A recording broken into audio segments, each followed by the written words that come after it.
on the Pacific Coast. So again, welcome everyone. My name is Neil Franklin. I'm the Executive Director for the Law Enforcement Action Partnership, LEAP. And I want to thank you for joining us today. And I really want to thank Chief Jennifer Tejada for doing this wonderful webinar for us today on mindfulness training. And before I turn it over to Amos, who will take us into this, Amos Irwin, who will give some housekeeping and give a little bit more about Chief Tejada. And just want to make a quick remark regarding my experience with mindfulness training and Lieutenant Richard Gerling in West Virginia a few months ago. And it was a multi-day training session, really insightful, extremely beneficial. I learned a number of great things to now use in my personal life as it relates to managing life, to managing stress and the things that come with life. But as a first responder and talking to many of the first responders who were there, who took that course, the feedback was just tremendous. And I think you're going to enjoy this webinar. And hopefully, if you haven't already exposed yourself and your members of your department to this training and this process, hopefully after this webinar you will, and you'll look more into it. So Amos, I'm going to turn it over to you to just take us in and give us an introduction for Honorable Chief Tejada and housekeeping. So you got it from here, Amos. Thanks. Thanks so much, Neil. So I'm Amos Irwin, Program Director at LEAP. I've spoken to most of you. On the housekeeping side, just first of all, of course, as usual, please mute your microphone. And if you have questions, hopefully we're counting on you to come up with good questions. Please email them to Amos, A-M-O-S, @lawenforcementaction.org. That's the address that's been sending you all the annoying emails about this event. So you should have that ready and accessible to send me some questions. Without further ado, I want to just say a couple words about Chief Jennifer Tejada's fantastic background. We're very lucky to have her here. She began her career in 1995 with the Novato Police Department in California. She became the highest ranking female officer in Marin County, then was appointed chief of the Sausalito Police Department in 2011, and in 2015 became the first female chief of the Emeryville Police Department.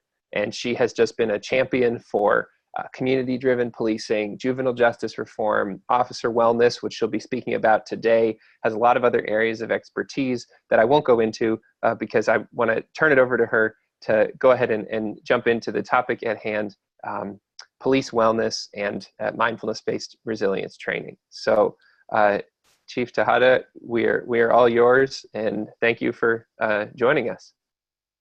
Well, thank you, Amos, and it's my pleasure to be here today. And I want to thank everybody for giving up your valuable time, whether it's Friday morning or Friday afternoon where you are. I think this is an important topic. I'm very passionate about it. I have a lot to share.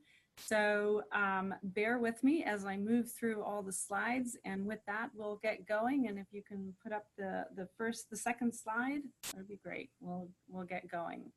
I think it's important for us to understand when we talk about mindful policing and mindfulness, what it is that we're referring to. And today we're going to cover what is mindfulness, why mindfulness is important to our profession, what are the outcomes when we introduce mindfulness to training, and we'll take a quick look at some of the funding options that I've been able to use to introduce this to my agency here.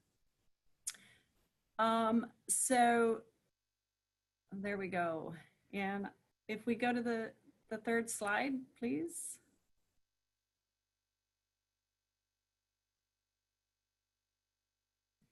So mindfulness simply is defined, and we go back to 1978, and the godfather of mindfulness, who is Jon Kabat-Zinn. I think everybody who touches mindfulness would say that he is the godfather of mindfulness as we know it today.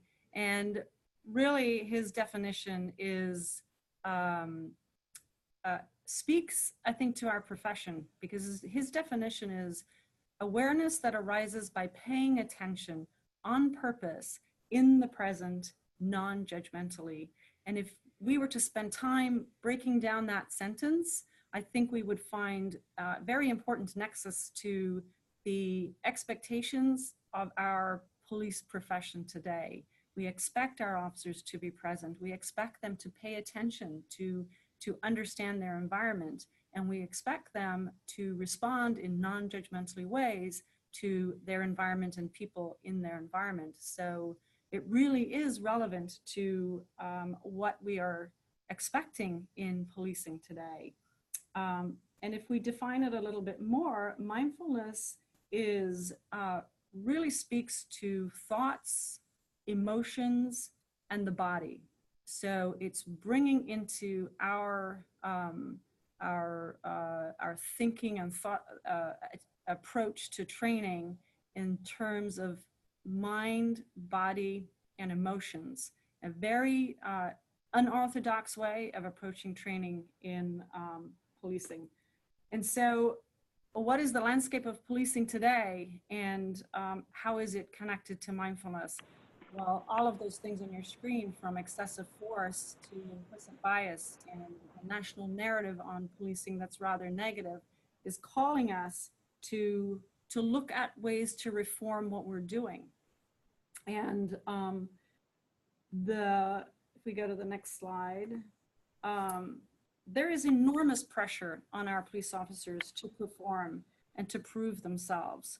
So we look at the expectations from a service viewpoint, as well as from the reform that we're hearing calls for. And then we look at the performance, the expectations of performance on the officer. And there is significant pressure to perform in, to prove oneself in this profession.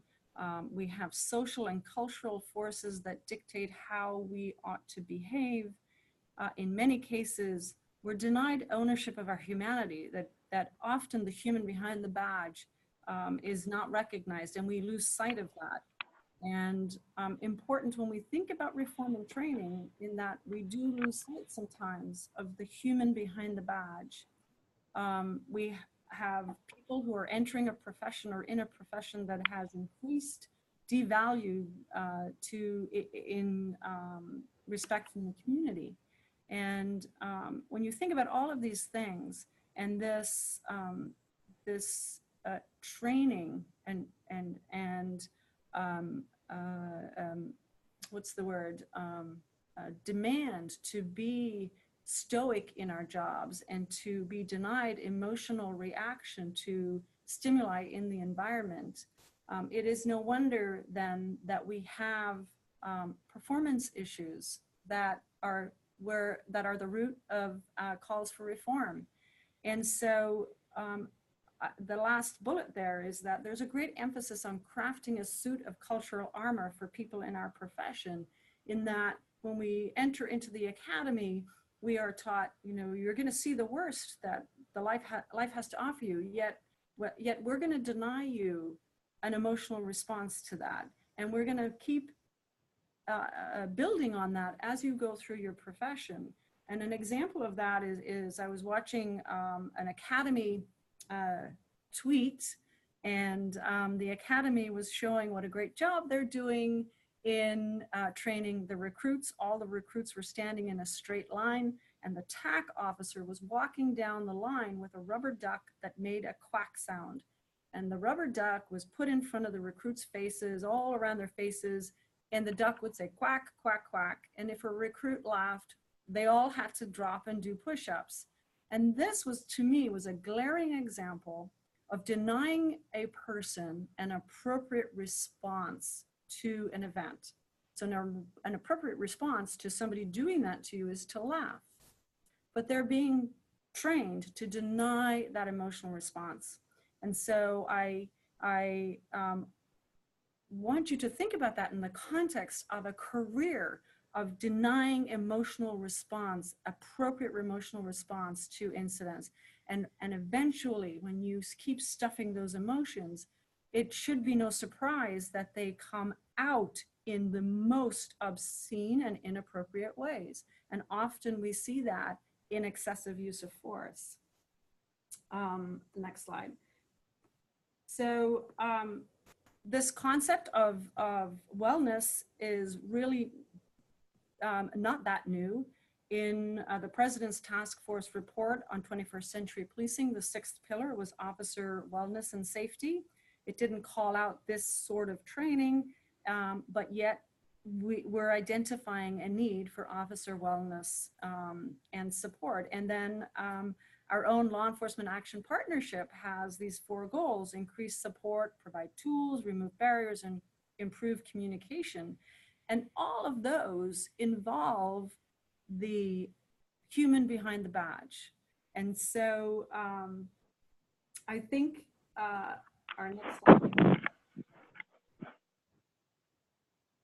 If we don't, my theory is that, and why I'm so passionate about this kind of training is that, you can go to the next slide, is that if we don't take care of the human, the next slide please, the human behind the badge, then how are we going to effectively deliver reforms wherever those reforms in policing are being sought? Because it's the service of the officer, it is the performance of the officer that we're really trying to affect. And in order to do that, we have to look at the human behind the badge and what is happening to that person in terms of wellness and performance. And so the statistics are pretty sad when we look at what the research is showing us on where are our officers today in terms of their wellness. And then we link that to performance. Today, they're 4 times more likely to suffer from sleep deprivation, which we know affects performance. We have among the poorest cardiovascular disease profiles when compared to other occupations. We have obesity, high obesity factors. We have a significant prevalence of depression when compared to the general population. And sadly, we have one of the highest suicide rates of any profession. And even more tragic is that a significant portion of those suicides are from the officer's own weapon. And so if that's, not enough, there's lots of research out there. One of the companies I've worked with is HeartMath in this effort to help officers identify and relate to their body's response to stress. Stress, we define stress as the body's reaction, the psychological and physiological reaction, often called fight or flight, and it's triggered when external events or people or situations or experience cause our amygdala to engage. In the short term for us, stress is actually important to peak performance. But in the long term, stress is not beneficial to our people. And we see that our profession has high rates of PTS and PTSD, which then leads to other behavioral issues and habits such as alcoholism, risky behavior, and obviously suicide. So the profile of our profession is quite unsettling. And then if you go to the next slide, I just included this because this is not unique to the United States. In the United Kingdom, they're way ahead of us on the research that they have done in the context of police performance, wellness, and mental health. And this figure just quickly, the 14,951 days lost in the 17-18 year increased from 10 years previous, where it was about 3,000 days lost. So another sort of reminder that this profession, regardless of where it is, we are seeing a significant increase because I think the job has always been stressful. We've been, we always have to be responsive to communities' call for reform, et cetera. But there's something about the climate that we're working in, this era, that is causing us to see much more of these mental health issues in the next slide, please. I just put this in there and it says, congratulations, you are now a police officer. Look at all these physical, mental, and social issues that you are going to have to deal with. But in addition to that, the research shows us, and a research done by John Violante, who is a retired New York State trooper. He retired about 20 years ago, and he is now got himself a PhD, and since then has been studying the disease that is prevalent in the first responder profession. One of his studies shows that when you join this profession, you are also agreeing to take 7 to 10 years off your lifespan. Pretty sobering statistic, and I believe it's in one of the papers that you received. But how is that for recruitment to this profession? Not only is it a dangerous job, but you're going to sign up. If the leaders of this profession don't do what we ought to be doing, you are signing up to take 7 to 10 years off your lifespan. And next slide, please. So the puzzle and the missing pieces represents what I believe are the missing components of training that we deliver to our officers in the context of optimum performance and wellness. And we are ignoring a significant body of scientific evidence that tells us what the trauma, what the stress is doing to our bodies, but is also current science tells us that there are ways to address that there are ways to make our people and our organizations more resilient, to increase performance, to have optimal performance. And that is through the mind-body connection. We'll go to the next slide, and just very briefly, because I think the science behind what we're saying, as I have been out there speaking about this, it is when we explain the science, that's when people go, aha, that's the aha moment. And here is the science. In the top right graph, you see what is a healthy nervous system. And in the middle graph, you see the fight or flight response. So the sympathetic nervous system is engaged. The amygdala is turned on. The sympathetic nervous system is engaged. We're in a heightened state of awareness. And when we're in that heightened state of awareness, we are producing cortisol. And that's great because we need to be alert to, as evolution has taught us, we need to be alert to address the threats in our environment. But what happens in our profession for many, many people is that we're not only expecting them or training them or suggesting to them that they have this heightened awareness during an incident. We also say things like, well, when you go to a restaurant and eat with your family, sit with your back to the wall and your face to the door because you want to know if a threat's coming into the restaurant. And so I had a mom who's actually a counselor tell me one day, she contacted me because of this work, and her son had just become an officer. And about a year into his career, which was a year ago, they went out to lunch. And she said she was sitting across the table, not from the young man who signed up to be an officer, but she was sitting across from somebody she didn't recognize because he was constantly scanning the environment of the restaurant and the door for a threat. He couldn't even sit down and have lunch with his mom without engaging his fight or flight response. And when we do that continuously and we do it every day, that's how we end up with significant cardiovascular disease profiles and suicide and depression and anxiety. We don't have an off button. So it's not healthy. We either go from that, as the middle chart shows, or we get stuck in off. Now we're seeing the depression. Now we're seeing the apathy, the ain't it awful syndrome. We're seeing this lack of enthusiasm, that the job that we thought we were entering into is no longer meeting that vision of what this career was going to be.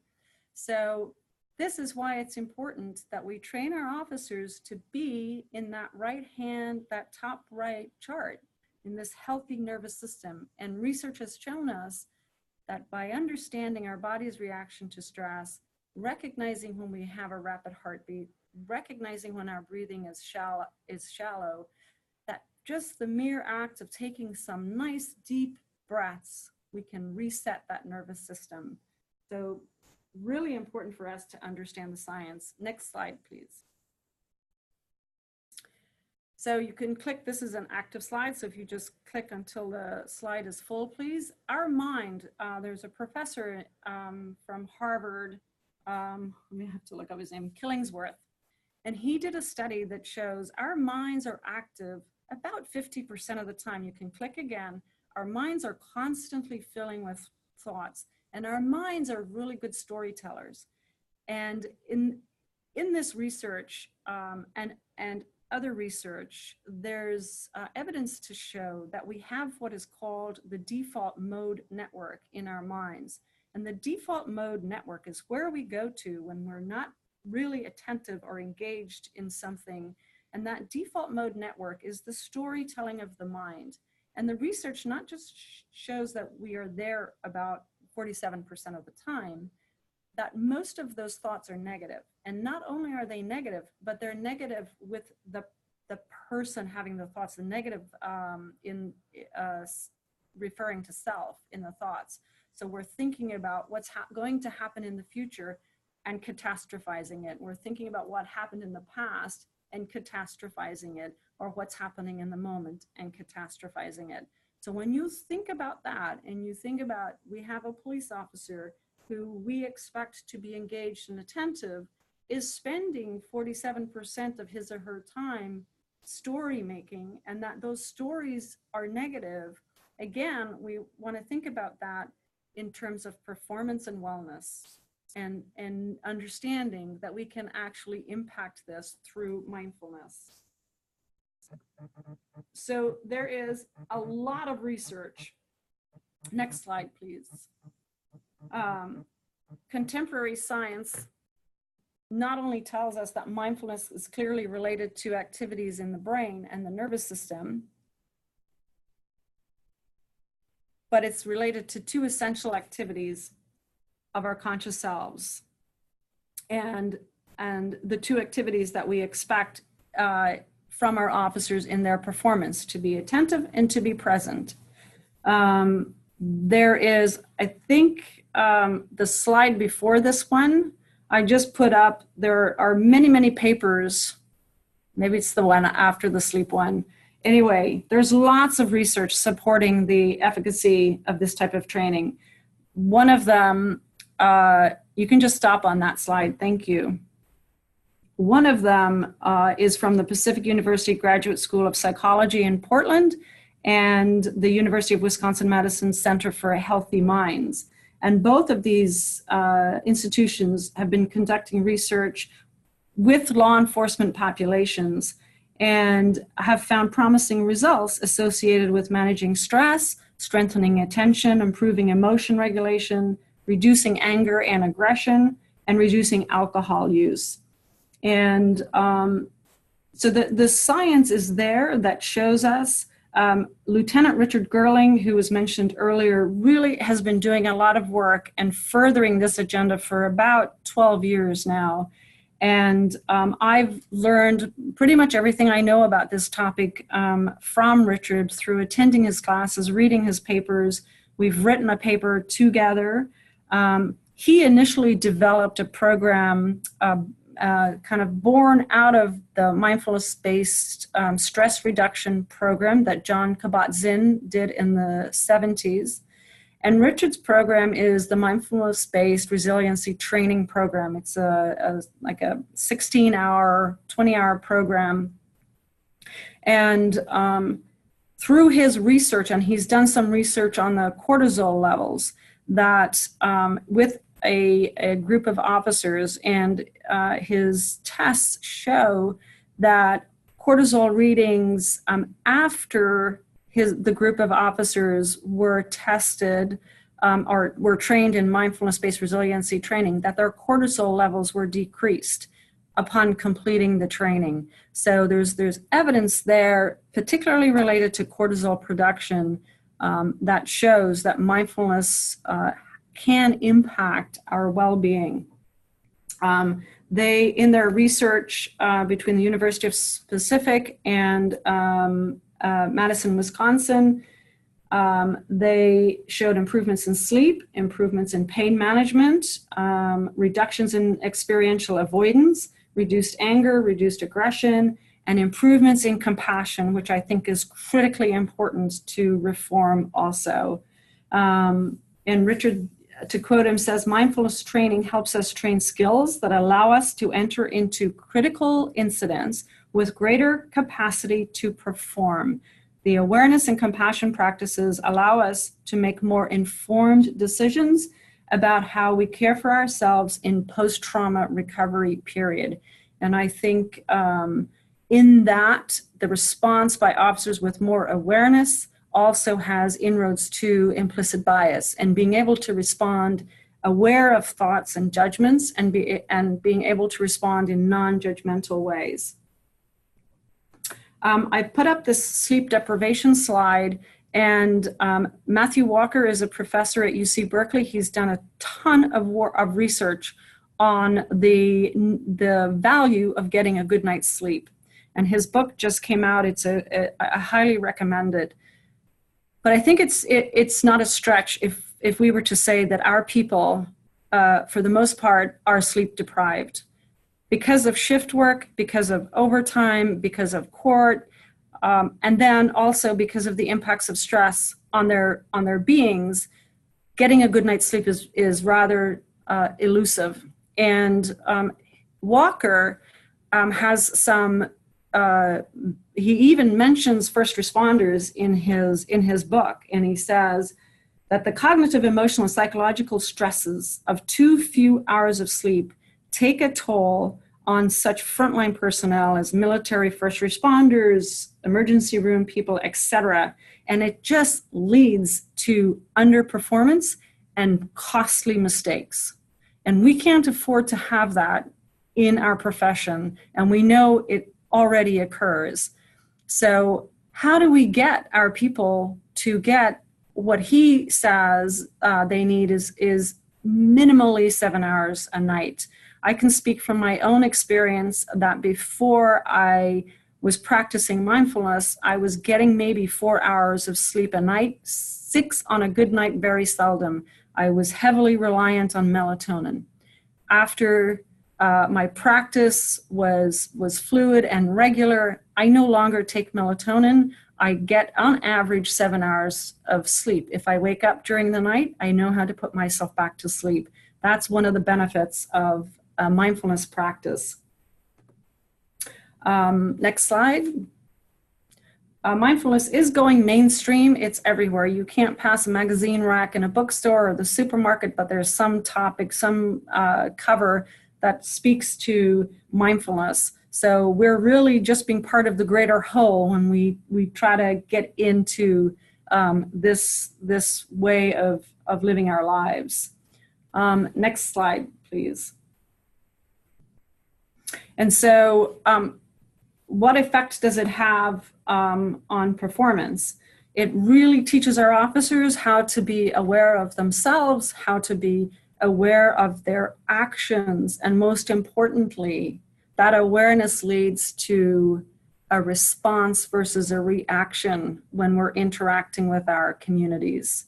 And I think one of the greatest examples in my mind of the box of stuffed emotions, the lid of the box just coming off, is if some of you are familiar with that incident last year when 2 deputies here in California in the San Francisco Bay Area chased a subject who had stolen a car all across from the East Bay over to San Francisco, finally caught up with him in an alley and just beat him continuously, couldn't stop themselves.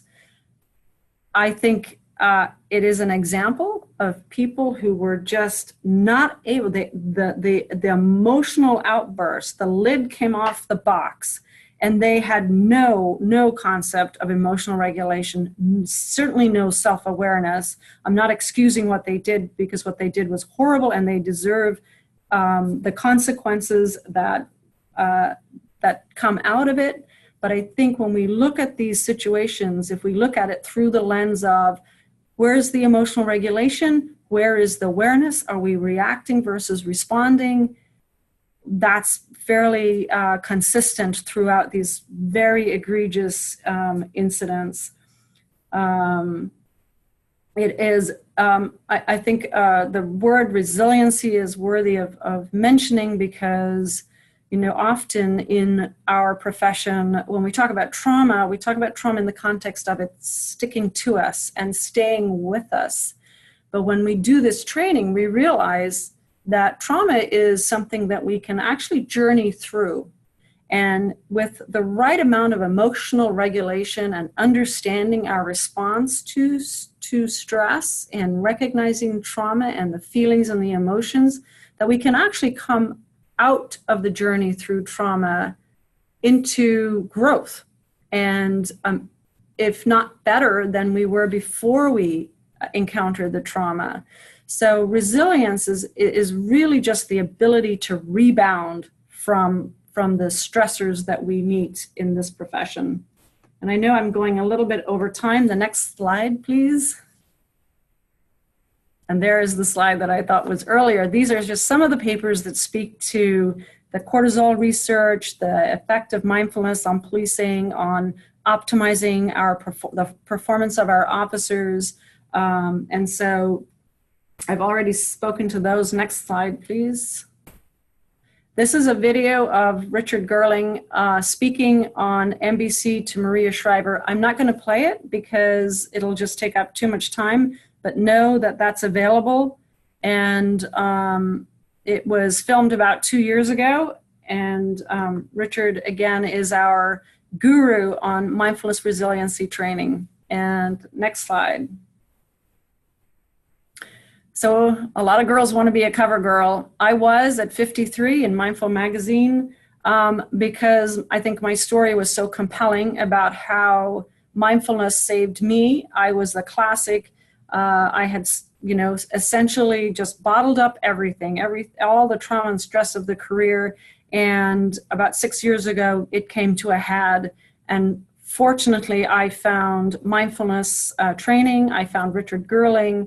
And I am here today because of my mindfulness practice that really just saved me. I had many of those symptoms that I showed you on previous slides. And so I'm a testament to the power of this kind of training and this lifestyle of mindfulness. Next slide, please. And here are the scientific reasons to meditate that all of this research shows us.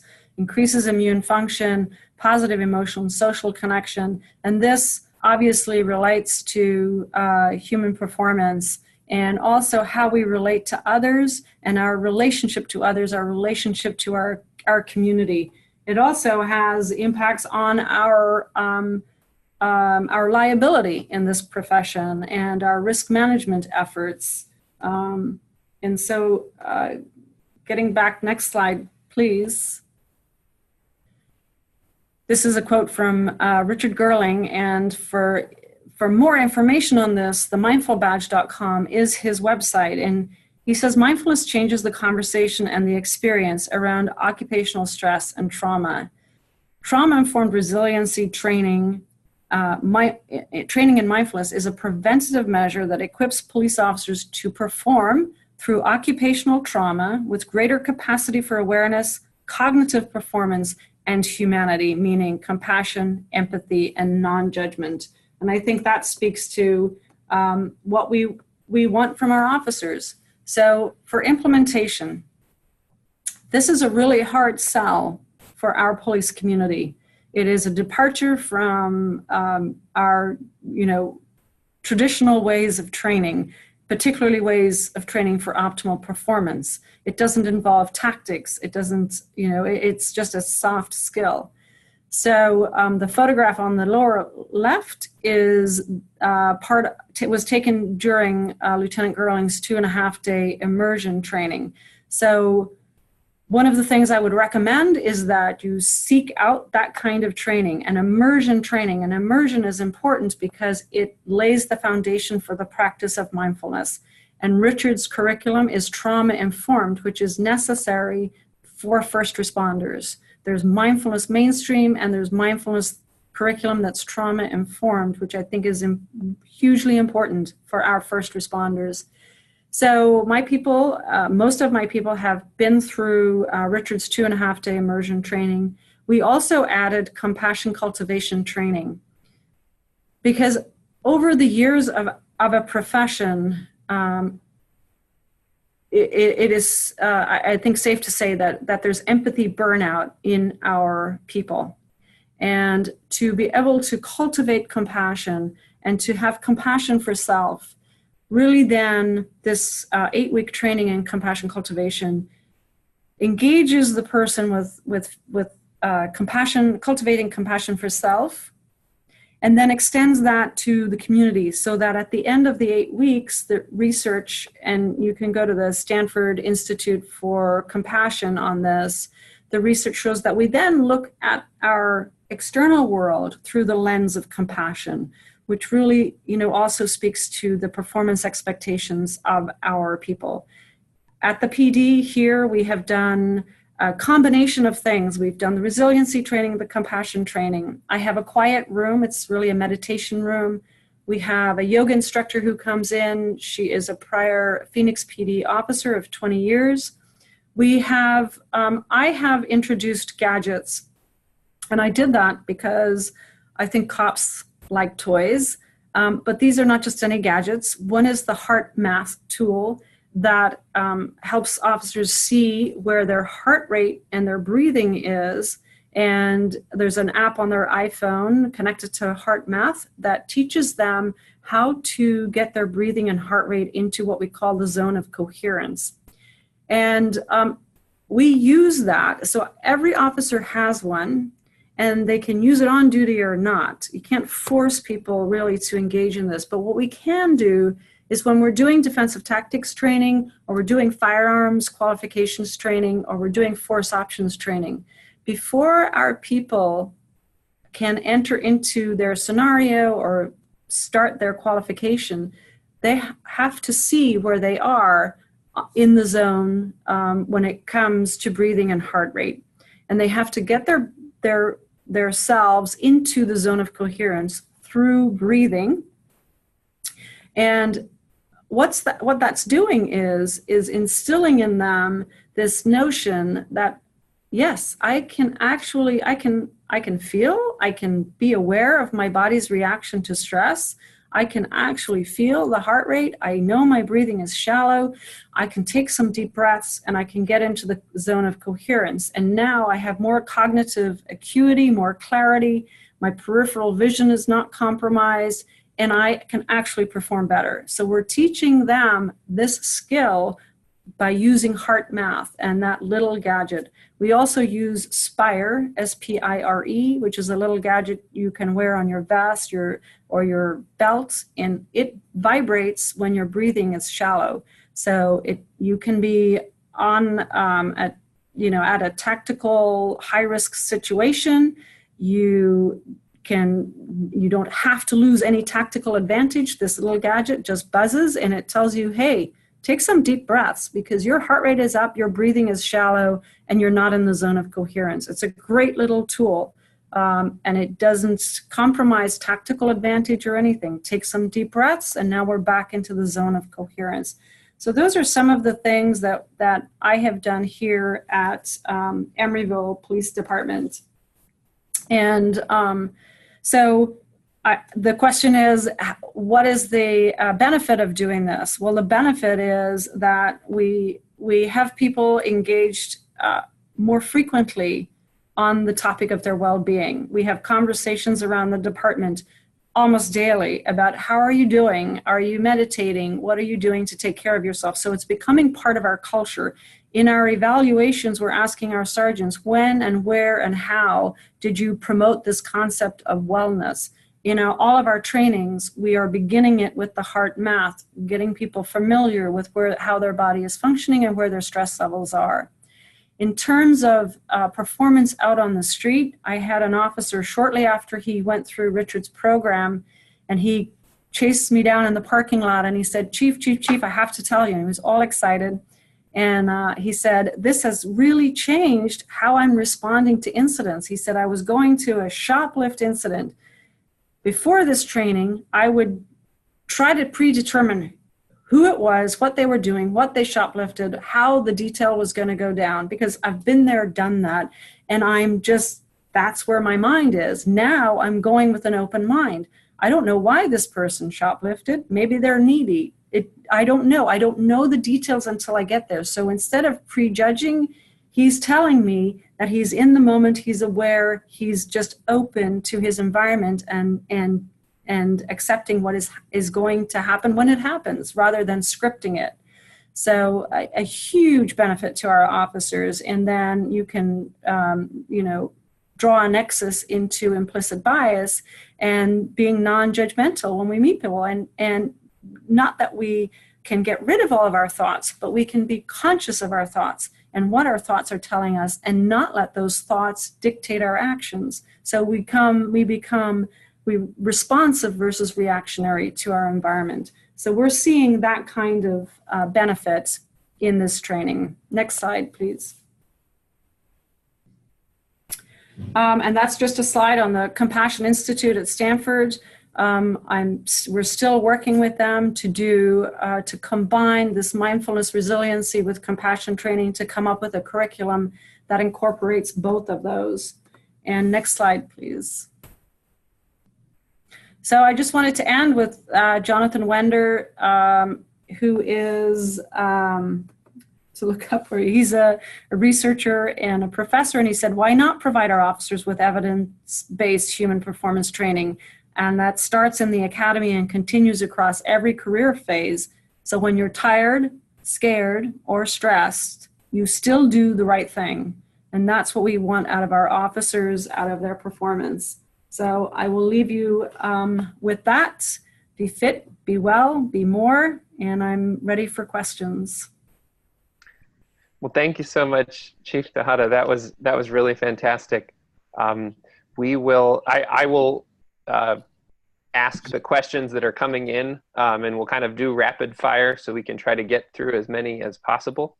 Let me start with, we had a question about, well, a number of questions about sort of the implementation of training.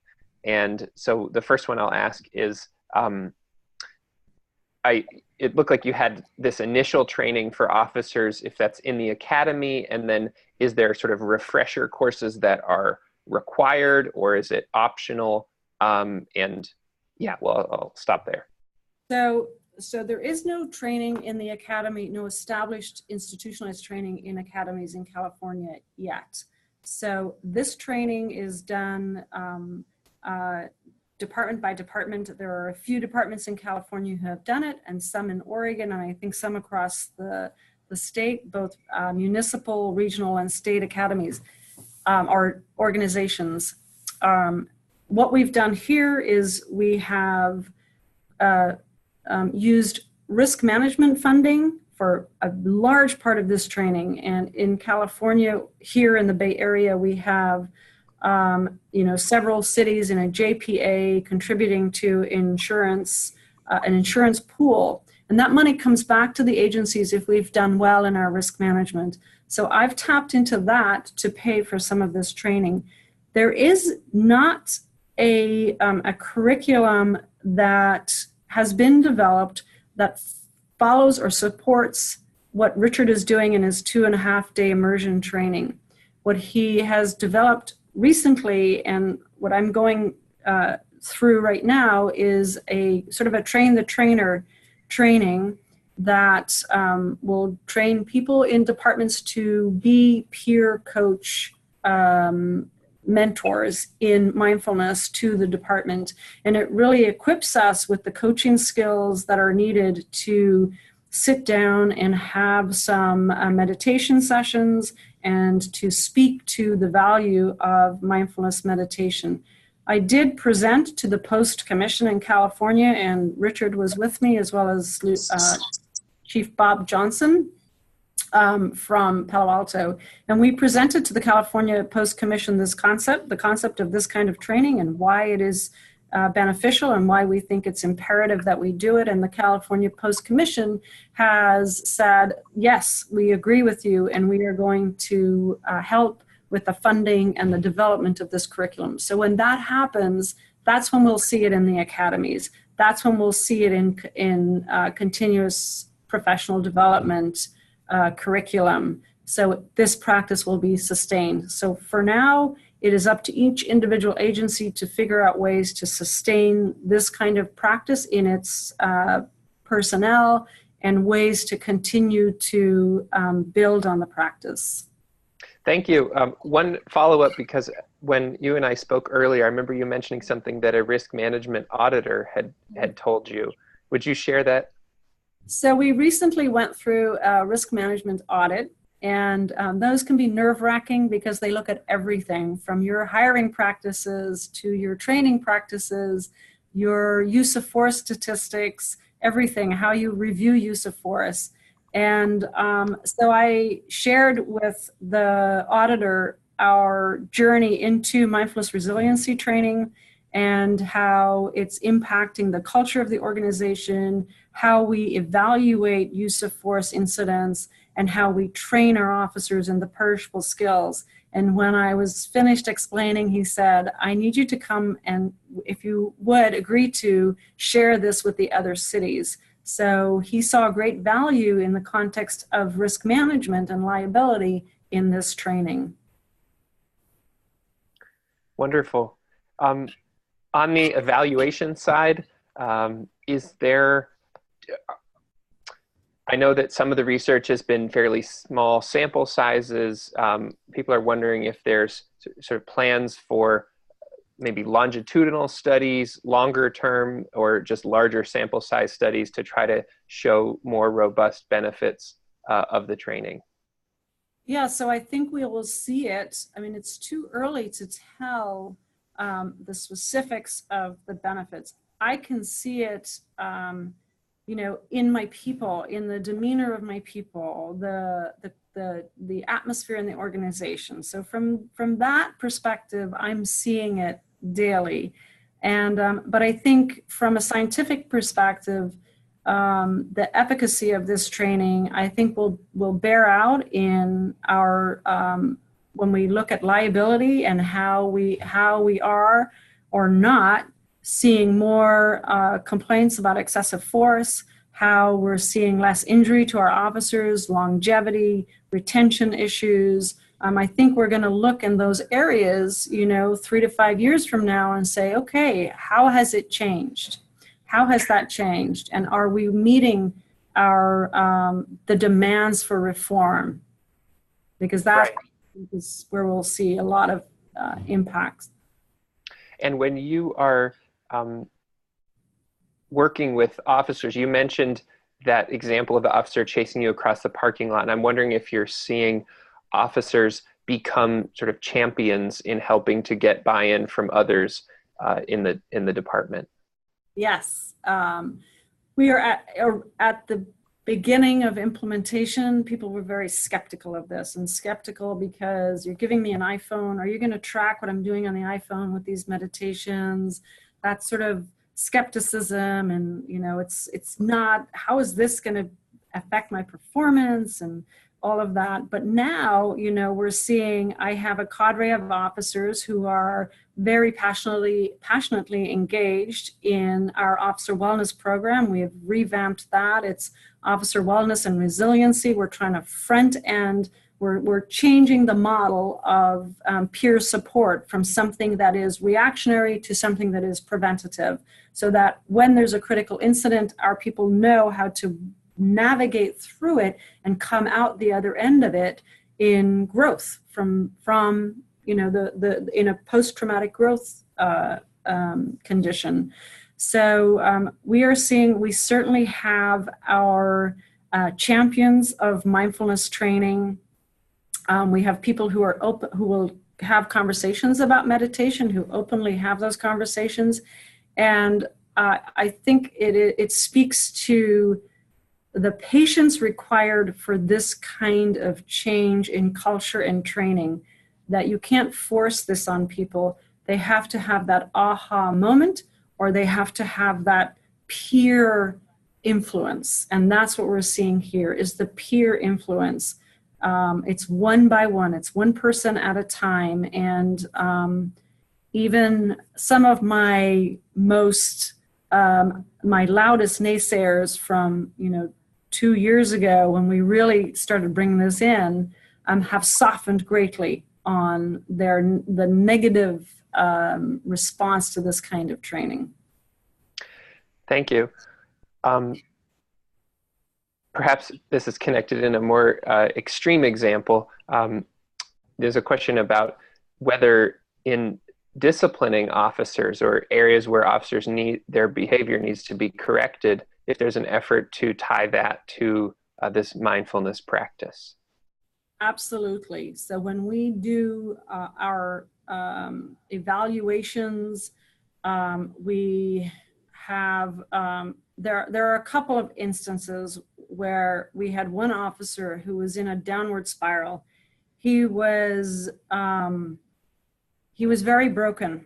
And I believe that through this kind of care and this acknowledgement of the stress and the trauma of this job, that we were able to pull him back out of his downward spiral, not just with mindfulness resiliency, but also other forms of therapy. And he is back on the job today. And he really he had one foot out the door in terms of inability to perform, just a complete downward spiral. And so this certainly has saved him. In the evaluation of officers, as I said before, we always emphasize how in our goals, we set goals in the evaluation. So one of those 3 goals will be linked to performance through resiliency training, through wellness, and then in our use of force reviews, we are always looking at those through the lens of how is this performance linked to the wellness of the officer. We don't excuse behavior, but we're looking at it through those lens as well as through policy. Thank you. Now, well, this is interesting. So a question is about, so you mentioned the example of the officers who did the car chase and sort of the lid being blown off. And obviously when this happens with people who are not police officers, they often end up in the criminal justice system. And so we were wondering if there was any, whether officers or you had thought about ways to, when you come in contact with individuals, whether they would benefit from this same mindfulness training that the officers have, and if there's some sort of place for, I don't know if it's diversion or just that sort of alternative, since it's been so helpful for officers, if it would be helpful for the, I guess, offenders as well. I think so. I think there's a very large opportunity for this to be part of our criminal justice system and how we go about rehabilitating people and or calling people to attention for their behavior and what is just being more aware. And we have stressed communities, and we're part of the cause of that stress. And I think certainly when you think about this, not just on an individual level, but an organizational level, including professional organizations and then communities, there is certainly a place for this kind of training throughout for schools, for businesses, for communities. One of the things that we've done here, and we've just had our first one, is we've employed the practice of Council of Circle, which is, my goal is to bring community members in, the most marginalized members, not the ones who will come and say, I have a problem with what you're doing and knock on my door, but the ones who wouldn't even do that because they don't want to step inside a police department. And my goal is to reach that population so that we can come together in this mindful way and explore how we can come together, see the humanity across the aisle, and then build on that and build our relationships. So, yes, there's definitely an opportunity to, and mindfulness is being, I know Circle of Counsel, I know here in the Bay Area, we have organizations who are in our custodial facilities teaching mindfulness. Thank you. Have there been other supports that you have put in place or that officers have suggested it seems necessary as part of as they're becoming more mindful, if there are things that they realize would be helpful tools for them to have to sort of reduce the stress, I guess? So these frontline tools might be, having better sort of real-time data, or just other things that would improve as they're trying to respond to calls and manage their own wellness. Well, I think it's difficult in the moment responding to a call to pay attention to a gadget and whatever. So I'm not sure that I really understand this question. But other things that we have in place, we have a company that comes in, Pinnacle Fitness, and they come in and they do an A to Z analysis of our people in terms of their health, their body fat, we do blood tests. We give people a profile that's very real based on that testing. So regardless of what we think about where their stress levels are where their health is, they get a very, scientific report from this testing on where they're at and what they might need to do to change their health profile. So I think mindfulness alone is not the answer, that we have other tools that we can bring in. We have a return to work program when somebody is injured, and part of that program is a sort of a counseling that gets them through, mindfulness and awareness to understand that they still have value in the profession. We want them back.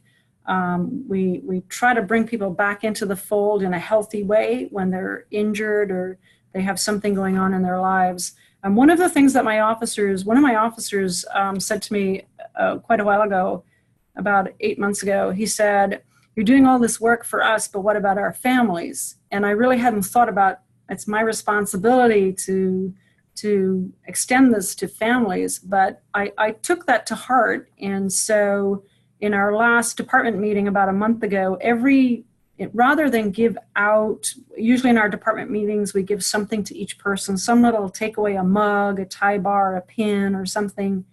This year, I gave them all a gift to bring home to their families. And I wrote a personal letter to each employee's family. I personalized it to my employees, that employee's experience, what they were doing, what role they played in the department, the challenges that they may have had, and invited the family to be part of our family in this healthy initiative. And I gave them a book that I thought would speak to how they could do that, how they can be a support to their loved one, and how they can recognize themselves what being part of this profession might be doing to them and their families. Wonderful. Well, we're coming to the end of the hour, and I haven't hit all of the questions that people asked. Thank you so much to everybody who asked questions. I did want to ask just quickly if you could address You mentioned some of the great advances in California around, the Post Commission maybe being able to get funding through that and getting it into academies. I'm curious if you know of other sort of funding opportunities, if people are interested in other states in bringing in this type of training.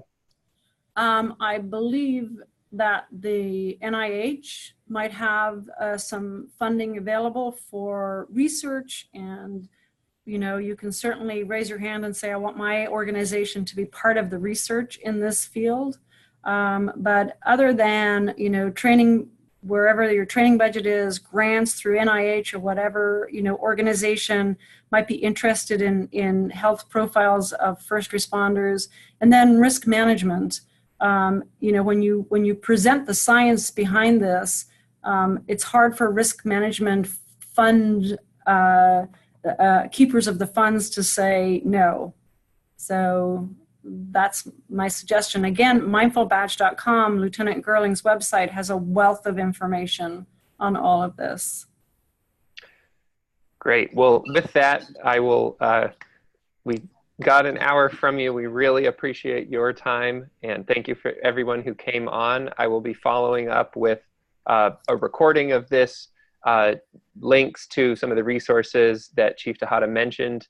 And if you have any other questions, you can send them to me, and we can always try to email you some follow-up answers. But again, thank you so much for this. This was wonderful, and we will be in touch soon with the follow-up.